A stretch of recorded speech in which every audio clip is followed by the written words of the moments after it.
Assalamualaikum warahmatullahi wabarakatuh. Bismillahirrahmanirrahim. Alhamdulillahirabbil alamin wassalatu wassalamu ala asyrafil anbiya'i wal mursalin wa ala alihi wa sahbihi ajma'in. Rabbi shrah li sadri wa yassir li amri wahlul 'uqdatam min lisani yafqahu qawli. Untuk pembelajaran hari ini, Ustazah akan mengajar bidang sirah, keunggulan perjuangan Khulafa' ar-Rasyidin, Khalifah yang pertama, iaitu Sayyidina Abu Bakar As-Siddiq radhiyallahu anhu. Murid-murid boleh rujuk buku teks muka surat 155. Setelah mempelajari pembelajaran hari ini, murid-murid dapat menyatakan biodata dan riwayat hidup Sayyidina Abu Bakar As-Siddiq, menyatakan sifat-sifat peribadi beliau, menyenaraikan sumbangan Sayyidina Abu Bakar As-Siddiq, menyenaraikan pengajaran ataupun iktibar daripada kisah kehidupan Sayyidina Abu Bakar As-Siddiq. Sekarang mari kita lihat biodata dan riwayat hidup Sayyidina Abu Bakar As-Siddiq radhiyallahu anhu. Nama penuhnya ialah Abdullah bin Utsman bin Amir bin Amru bin Ka'ab bin Sa'id bin Taimi bin Murrah bin Ka'ab. Tempat lahirnya iaitu di Mekah Al-Mukarramah. Tahun lahirnya ialah 572 Masihi, 2 tahun selepas kelahiran Rasulullah sallallahu alaihi wasallam. Keturunannya ialah Bani Taimim Quraisy. Nama ibunya ialah Ummul Khair Salma binti Sakhar. Nama ibunya ialah Ummul Khair Salma binti Sakhar. Gelarannya ada dua. Satu ialah Atik, iaitu yang bermaksud bebas daripada api neraka. Yang keduanya ialah As-Siddiq, iaitu yang bermaksud orang yang paling benar dalam kata-katanya. Tarikh wafatnya ialah pada tahun 13 Hijrah ketika usianya 63 tahun. Dan dimakamkan di sisi Rasulullah sallallahu alaihi wasallam. Sifat-sifat pribadi Sayyidina Abu Bakar As-Siddiq radhiyallahu anhu. Setiap khalifah mempunyai ciri dan sifat-sifat yang penuh dengan kemuliaan. Kepribadian mereka hampir sama di antara satu dengan yang lain. Namun tidak terbanding oleh manusia biasa.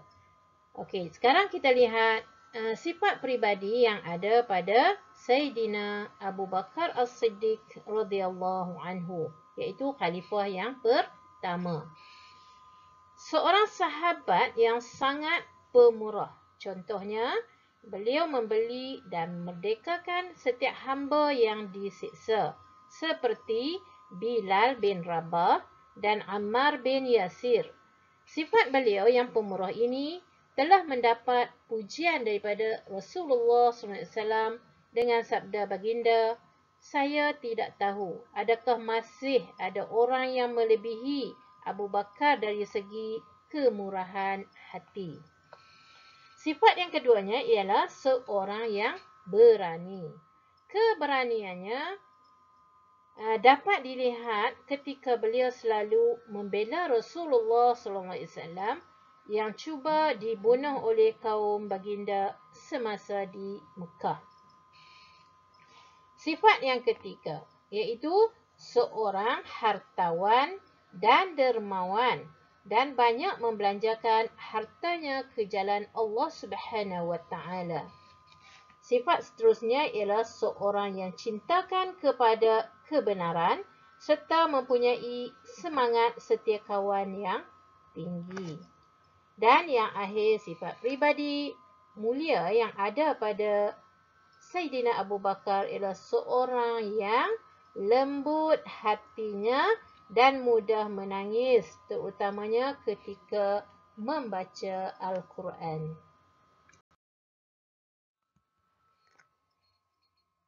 Sumbangan. Sumbangan Saidina Abu Bakar As-Siddiq kita boleh lihat daripada dua perkara. Yang pertamanya dari segi politik. Yang keduanya dari segi agama. Sumbangan Saidina Abu Bakar dari segi politik iaitu beliau meneruskan cita-cita Rasulullah SAW menghantar pasukan Usamah bin Zaid ke sempadan negeri Syam untuk memerangi kerajaan Rom Timur. Dari segi agama, okey, kita lihat sumbangan Khulafa' Ar-Rasyidin dari sumbangan Khalifah Abu Bakar dari segi agama. Yang pertama, beliau memerangi golongan yang enggan membayar zakat, golongan yang murtad dan nabi palsu. Khalifah Abu Bakar radhiyallahu anhu telah membentuk 11 pasukan angkatan perang untuk menghadapi kaum murtad yang memberontak di serata pelosok tanah Arab. Okey. Kerana apa? Kerana setelah Rasulullah wafat, mereka tidak lagi mahu untuk meneruskan syariat yang dibawa oleh Nabi Muhammad sallallahu alaihi wasallam. Okey, iaitu golongan yang enggan membayar zakat dan golongan murtad serta nabi palsu. Okey, seterusnya kita lihat sumbangan Khalifah Abu Bakar dari segi agama. Setelah tamat perang Yamamah, banyak tentera Islam mati syahid, termasuklah para penghafaz Al-Quran. Atas nasihat Sayyidina Umar Al-Khattab radhiyallahu anhu, Khalifah Abu Bakar radhiyallahu anhu telah mengarahkan Zaid bin Sabit supaya mengetuai usaha menghimpunkan Al-Quran yang tertulis pada batu, kulit haiwan, daun dan hafazan para hafiz. Salinan ayat Al-Quran dihimpunkan, kemudiannya disimpan oleh Abu Bakar As-Siddiq. Kemudian disimpan juga oleh Sayyidina Umar Al-Khattab, Sayyidina Osman dan Hafsah, isteri Nabi Muhammad sallallahu alaihi wasallam. Okey? Itulah kita lihat bahawa sumbangan yang besar yang dilakukan oleh Sayyidina Abu Bakar dari segi politik dan agama.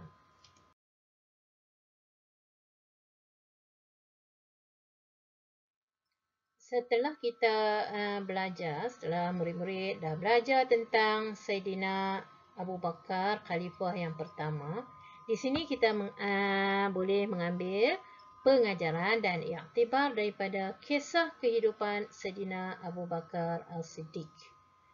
Yang pertama kita lihat pengajaran di sini, umat Islam hendaklah mencontohi semangat perjuangan dan sifat mulia para sahabat, terutamanya Sayyidina Abu Bakar, agar apa? Agar kehidupan kita diridai oleh Allah Subhanahu wa taala. Yang keduanya, umat Islam perlu bersikap berani. Kerana apa? Untuk menegakkan kebenaran dan menghapuskan kebatilan yang menyesatkan. Okey? Untuk apa? Untuk kehidupan yang lebih harmoni dan diridai Allah Subhanahu wa taala. Yang ketiganya, umat Islam perlu sanggup berkorban tenaga, harta dan nyawa. Untuk apa? Untuk kepentingan agama Islam. Okey, seterusnya yang keempat, kita perlulah mentaati dan menghargai sumbangan pemimpin Islam yang banyak berjasa kepada negara, yang banyak berjasa kepada kita dan negara. Kerana apa? kerana kehidupan negara kita akan menjadi negara yang aman dan harmoni.